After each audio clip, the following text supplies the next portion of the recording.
It's that time again, folks. Time to build a gaming PC that costs only $500, but it's not going to be the crappy hotbox you're thinking of. It's going to look good, it's going to play good, and it's going to be built using modern components. And unlike my other build videos, I'm actually going to walk you through the build process step by step. So even if you are new to PC building, you're going to be able to build this with absolute ease. So buckle in and get ready as I go over everything you're going to need, including the graphics card that I bought from the sponsor of this video, Jawa. If you are looking to upgrade your setup or find the perfect hardware at great prices, then look no further than the sponsor of this video, Jawa. Jawa is the #1 gaming marketplace to buy and sell gaming gear and get fantastic custom PCs at any budget. It's a safe and trusted platform to buy and sell hardware to a community of other PC gamers, where you can find basically any component you need. Graphics cards, CPUs, motherboards, and even cases are all available at pretty great prices. I've been using Jawa for a number of years now, and I can personally say I've had a lot of great experiences on there, not only with buying and selling, but also with the customer support. And if you just want to buy a pre-built PC but don't want to spend a ton of money at a retail store, Jawa has literally hundreds of pre-builts that are super affordable from the community of builders. So if you want to start saving money on your hardware, use the link in the video description to check jawa.gg out and use my code JASON10 to get $10 off your first order. That's JASON10 to get $10 off.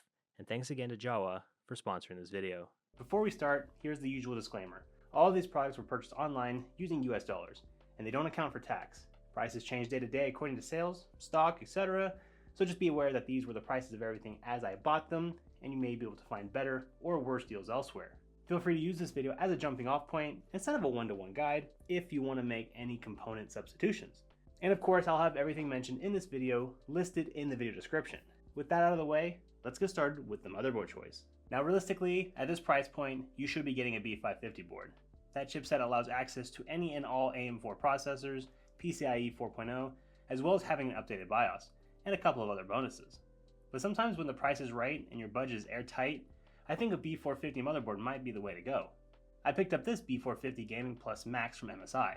It's an ATX sized motherboard that has this gamery black and red aesthetic, and as far as AM4 motherboards go, it's pretty feature packed. PCIe 3, 4 DIMM slots, big thick VRM heatsinks, and one of my favorite features, BIOS flashing. This allows you to update the motherboard BIOS without having a CPU installed. And since this is a B450 board, there's no guarantee the BIOS on it will allow access to the AMD 5000 series CPUs. So I always recommend updating the BIOS before installing a new CPU, and I'll link to a video on how to do that in the top right corner. I already did it on this board, so we should be good to go. As for price, I got this on woot.com for only $50 brand new, which was a little too good to pass up. But if you've got the extra budget, I recommend finding a cheaper B550 on Amazon. I'll have a few I recommend linked in the video description. Let's get out of the box and set it up directly on top of it to start assembly. As for memory, we just need something simple. So I picked up these 2 sticks of DDR4 RAM, totaling out to 16 gigabytes on Amazon for only $27. It's from a brand called TimeTech, which is not as well known here in the States, as they are more budget oriented, but they are solid black, clocked at 3200 megatransfers per second, and have been reliable for me in the past builds. If you have the extra budget, feel free to up this to 32 gigs, but if we're mostly just gaming on this machine, 16 gigs is sufficient. We're going to populate slots 2 and 4, so let's pull back these 2 tabs, line up the slot, and push down until we hear 2 clicks, one on each side. Now for the storage, I always recommend buying as much storage as you can afford, but 512 gigs is always a good starting point for budget builds. Our motherboard has a slot for an NVMe M.2 Gen 3 SSD, so we're going to want to utilize those fast speeds. This is the A60 from Silicon Power. It's a reliable budget drive that only sent me back $30, but it still has some really good speeds for the price. If you have a little bit more money, I do recommend just going ahead and getting a Gen 4 drive now. Our motherboard is going to limit the speed of the drive down to Gen 3 speeds, but it's highly likely the SSD is going to live long enough that it goes directly into your next build in the future that probably will be Gen 4 or even Gen 5, so it might be worth the extra $5. But for now, this is totally more than enough, and going to Gen 4 won't affect our performance in games anyway. In the motherboard box, there should be a little bag with tiny screws in it, and this is going to help us screw down our SSD. So line up the slot with the SSD here in the middle of the board, push it in, and then screw in the backside directly into this motherboard standoff. Next we need the CPU, and we could have gone with just about any AM4 processor, but utilizing a sale and some creator codes, I was able to pick up this Ryzen 5 5600. This is a great mid-range CPU in the AM4 lineup, coming in with 6 cores, 12 threads, and having a max boost clock of up to 4.4 GHz. The 5600 can be found on AliExpress for a cool $60. Just be sure to buy it on sale, use whatever discount codes are on the front page or from other creators. Now, alternatively to Intel CPUs, the AM4 processors have the pins on the CPU itself, so just be careful when handling it. To install, we just pull back this lever here, and to know which direction, match the golden arrow on the CPU itself with the arrow on the board.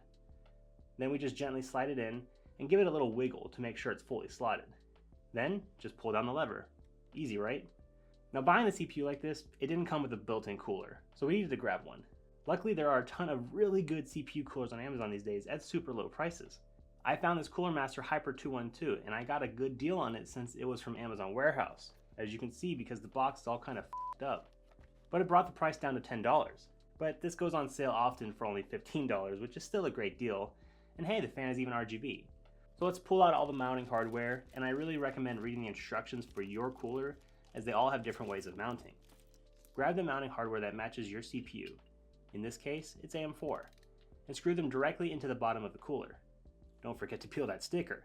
Let's apply some thermal paste, don't overthink it guys, and then screw in the 4 posts into the back plate, alternating one turn in a cross pattern so you get even pressure.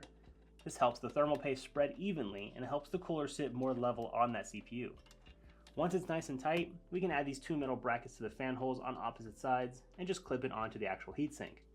So just make sure the fan blades are on the same side as the RAM because we want air to go into this fan and cool down that heatsink. And make sure to plug in the fan directly into the port labeled CPU fan. It should be right next to it. If you want a more in-depth guide on how to install this exact cooler, I'll link a video from Gear Seekers in the top right corner to help you out. Okay, we are done with the motherboard for now, so we need to move on to the case.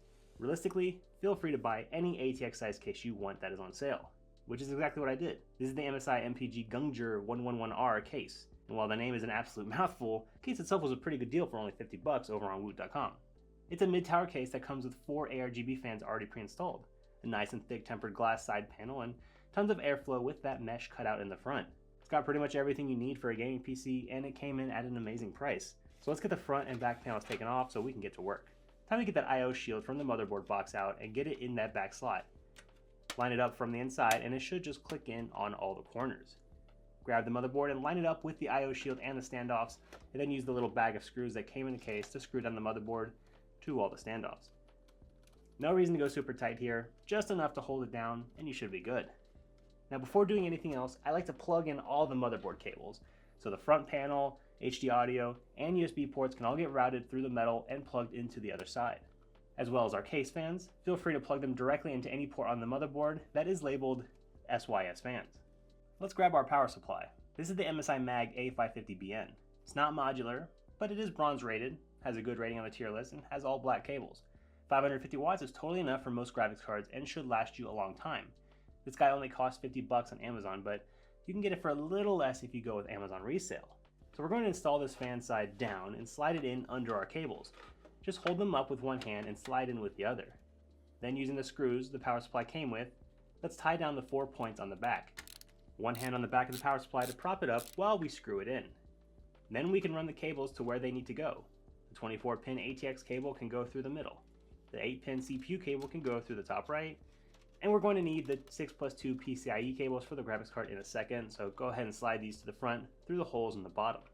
Now for the final component, we have the graphics card. And with that 5600, we really do have a lot of headroom. So I decided to go a few dollars over budget, and grab a used RTX 3070 on Jawa. This can be found for around $250 these days. But that is a small price to pay for just how much more power you're going to get here. Not only do you get access to a ton of horsepower, the 3070 opens you up to a ton of great features like DLSS. Not to mention RTX voice, ray tracing, shadow play, and the fantastic NVENC encoder if you are into streaming. Line up the PCIe slot and gently push it in until you feel a click. The bracket should line up perfectly with the screw holes and be aligned with it. Then use the 2 screws we took out to screw in the graphics card. And of course we need to plug in this thing, so grab those PCIe cables we routed earlier and plug them in. My 3070 requires using this adapter, but your 3070 will probably just take the cables directly. Now before doing anything else, this would be the perfect time to test everything. So let's plug in the power cable and the monitor and try to get it turned on. Hey, it booted nice. But wait, isn't that fan supposed to be RGB? Yes, in my haste, I didn't even realize that the cooler that I bought was not the cooler that was in the box. So this is a good lesson that even though Amazon resale is great most of the time, sometimes you do get duds. I later told Amazon about the issue and they just refunded the whole order, no questions asked. But in the meantime, I just grabbed an RGB fan I had lying around to complete the build for this video. And what makes it even more annoying is that the cooler I originally bought went on sale for $10 brand new for Black Friday. So, yeah. Anyway, now we need to install Windows and drivers. But this is more of a hardware video, so I'm going to link to a great video on how to install Windows. It's really easy, I promise. You can cable manage a little bit in the back if you want, or don't, it doesn't really matter. Put the back panel back on, and the glass front panel. And we're pretty much done. Let's check out some glamour shots of the finished build, and then some benchmarks to see just how much power we can push out of this.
So here's the final price breakdown for this build. And yes, we went a little over, but if you want to make an alternative that will be just a little less powerful, you can exchange the 3070 for a used RX 6600 XT. It'd be about $100 cheaper, but you'd lose out on some performance, especially in 1440p. But I think the performance gain you're getting here is worth the extra bit. And I think for $500, this thing will last you for many years, be amazing for gaming, schoolwork, office work, video editing, you name it. Now, if $500 is too far out of your budget, you can watch videos on two cheaper PCs you can build here and here. Please like the video if it brought value to you, and drop a cat emoji in the comments so I know you made it this far to the video. My name is Jason. Thanks for watching.